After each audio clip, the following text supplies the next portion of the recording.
Hello friend, দেখো আজকে আমি এই কাতলা মাছটাকে শুধু হলুদ নুন মাখিয়ে রেখে এটাকে ভেজে নেব। ভেজে আমি ওর মধ্যে বেশি মশলা টশলা দেবো না। এই রান্নাটা দেখতে থাকো। আমি শুধু অনিয়ন ফ্রাই করে দেব, কাঁচা লঙ্কা দেব, দিয়ে এটাকে রান্না করব। কেমনভাবে রান্না করছি তোমরা দেখতে থাকো।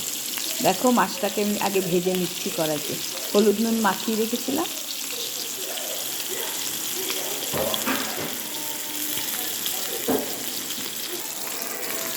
মাছটাকে আমি এইভাবে লাল করে ভেজে নিচ্ছি। দেখো বন্ধুরা, এটি 2 পিস ছিল, ওইটাকেও আমি ভেজে নিচ্ছি। দেখো বন্ধুরা, মাছগুলিকে আমি এভাবে ভালো করে ভেজে নিয়েছি। এবার দেখো আমি কি করি।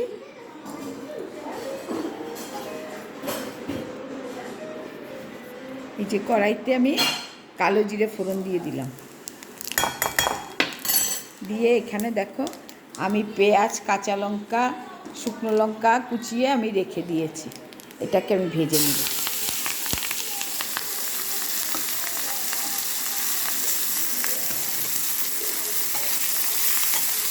এটাকে আমি ভেজে ভেজে গোল্ডেন ফ্রাই করব, দেখতে থাকো।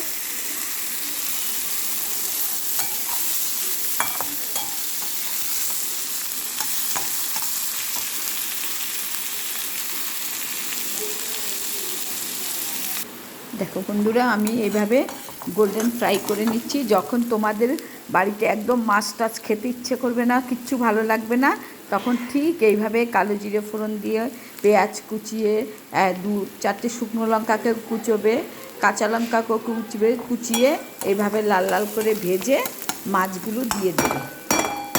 দিয়ে কিছুক্ষণ চাপা দিয়ে রাখবে। তারপরে তোমরা সেই মাছ ভাজাটা দিয়ে গরম গরম ভাত খাবে, দেখবে খুব ভালো লাগবে। দেখো আমি দিয়ে দিচ্ছি মাছগুলো, এবার দিয়ে দেবো।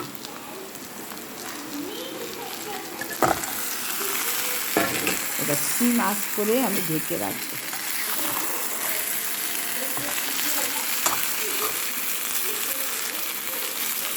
এবার মাছটাকে এইভাবে পেঁয়াজটাকে লাল লাল করে ভেজে, কাঁচা লঙ্কা, শুকনো লঙ্কা, কালো জিরে ফোড়ন দিয়ে লাল লাল করে ভেজে মাছটাকে আবার দিয়ে আবার আঁচটাকে সিম করে রেখেছি।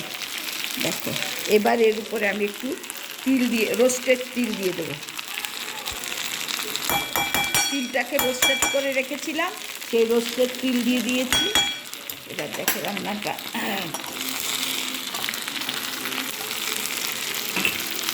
বন্ধুরা, রান্নাটা কেমন লাগলো, ভালো লাগলে তোমরা বলবে। বন্ধুরা বাই।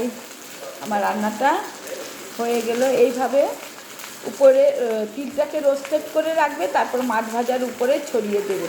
তারপরে গরম ভাতের সাথে ঘি দিয়ে খাবে, দেখবে খুব ভালো লাগবে। সবসময় তো ঝোল খেতে ভালো লাগে না, মাঝে মধ্যে এমনি করে মাছ রান্না করে খেতেও খুব ভালো লাগে।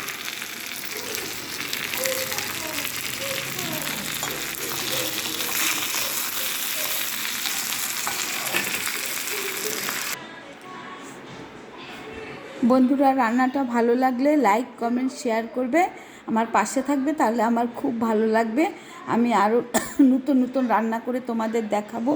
আর এইভাবে জলদি রান্না করে নিলে এক এক সময় খেতে খুব ভালো লাগে। মানে মশলা দিয়ে সব সময় সব কিছু খেতে ভালো লাগে না। এইভাবেও যদি করে নাও মাছটাকে, ঘিয়ের সাথে গরম ভাতে খুব ভালো খাবে।